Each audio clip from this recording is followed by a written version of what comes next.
Was George Washington a slave owner? So will George Washington now lose his status? Are we going to take down, excuse me, are we going to take down statues to George Washington? How about Thomas Jefferson? What do you think of Thomas Jefferson? You like him? I do love Okay, good. Are we going to take down the statue? Because he was a major slave owner.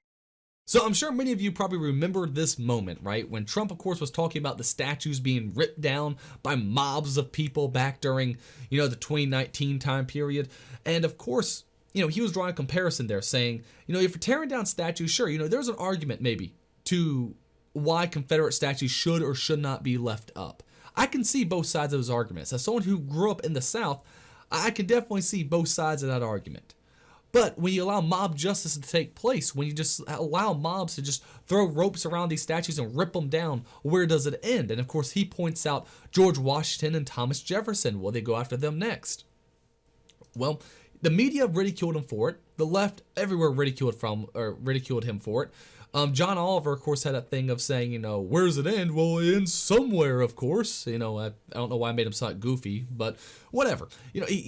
Just saying, there's a line, it'll end somewhere. He's a lunatic. Just because you're tearing down statues of the Confederacy does not mean you're tearing down statues of founding fathers. Yet, of course, like with most things, Trump turned out being right.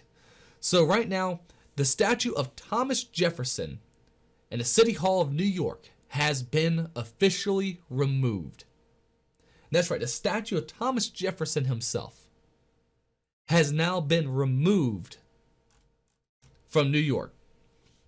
Absolutely crazy. And it's been there for 187 years. 187 years this statue has stood there, and it has now been removed. They are going after our founding fathers. They are going after the basis of this country. And they're saying, well, of course he owned slaves. Oh, how terrible, how awful, he owned slaves. I don't know what to think about him now. He lived in a time when everyone owned slaves, you dumbass. All right, I don't care if you're from Africa, if you're from Asia, Europe. Everyone in that time period still pretty much owned slaves. We were only just then starting to change our way. And guess what? It was only Europe that actually changed. It was only the Western world that actually changed. And guess what? Slavery still exists in Africa. It still exists in Asia. Know where it doesn't exist?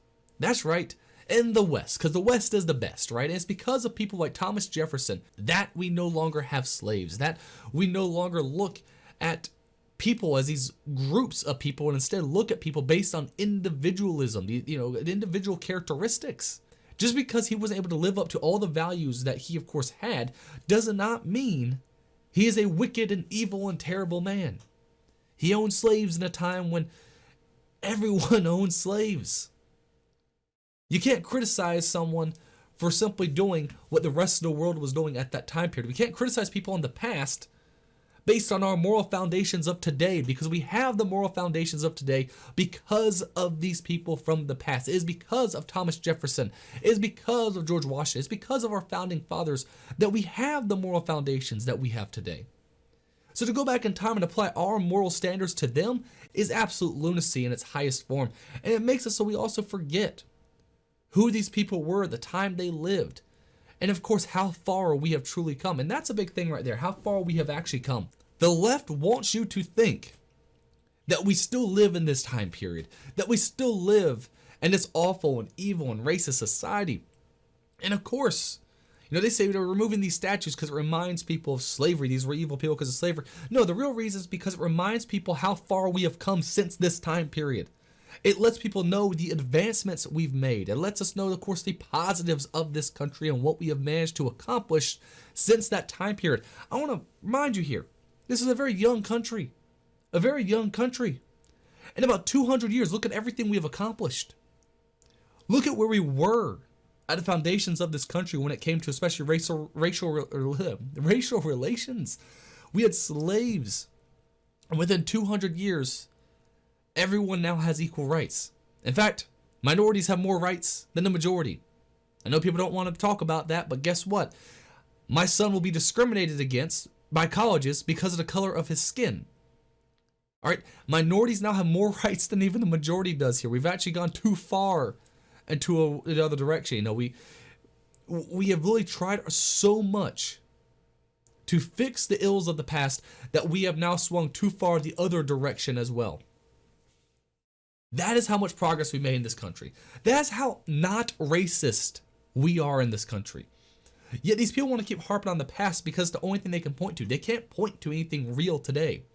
And it's not just Thomas Jefferson here. We also have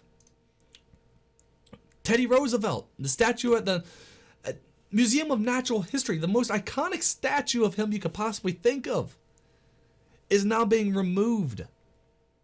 Now I was at least fortunate enough to go by there and get a couple pictures of it while it was still there because, of course, it's an iconic spot. The Museum of Natural History is an amazing museum, and that statue out front is really, really cool. And now it's being moved over to North Dakota. You know what? I'm happy for you, North Dakota. Protect it because it's a great statue and has a lot of history behind it. But this is what our cities have become. Our cities are no longer even basically American at this point. New York is no longer an American city. Chicago is not an American city. Philadelphia is not an American city. These are leftist cities. They have their own ideas that are outside of the Constitution itself. They have their own ideas that are outside that of even the founding fathers of anything that's in the basis of American values. Their value structure is so skewed. They are their own country at this point. They are their own people at this point. That is one of the issues we are currently having in this country. When we talk about this idea of, a civil war possibly approaching, it's because right now we have people in this who are living inside the borders of this country who are not even a part of its foundation of its values. The very values that this country is based on, these cities do not agree with, and they have fully rejected in all of its forms. And they are reaping what they sowed. I'll say that, of course, because you see everything that's happening in the cities today. They are reaping what they sowed. But that is what is happening currently, is that we're having little city-states popping up in our own country. Places like this, places like New York, Philly, the whole state of California at this point, as well as, of course, places like Washington State and, of course, Portland, Oregon. Places that disagree with the country so much they might as well not even be considered Americans. Now, I don't know how we fix it. I don't know where we go from here. But this is what we're dealing with now. This is how far they have now gone. Just only 2 years ago, they were ridiculing Trump for saying, oh, they're going to tear down statues of Thomas Jefferson. They were ridiculing him, saying, of course not. We love Thomas Jefferson. In 2 years' time, they're now tearing down the statues of Thomas Jefferson and Teddy Roosevelt. That is where we're at now. So what's going to happen in another 2 years? Can these cities be saved? That is, of course, the big question. Can they be saved? I don't know. What do you think? Leave in the comments below. Will the cities ever turn around, or will they just continue into their spiraling death? It'll be interesting to see, but leave a comment below, of course, what do you think, as well as, of course, if you enjoy this video, hey, leave a thumbs up. Really do appreciate it, as well as, of course, if you enjoy content like this, please, as well, subscribe. I want to thank you all so much for watching. I hope you have a great Thanksgiving tomorrow. I will not be making a video for tomorrow or on Friday because I will be with my family during those days. Hopefully, I'll get myself a good deer that I can put in the fridge for the next month here because, oh man, price of food. I need to kill myself a deer just so I can avoid having to pay so much in groceries. I'll say that. So I hope you have a great Thanksgiving and thank you so much for watching. We'll be talking again real soon.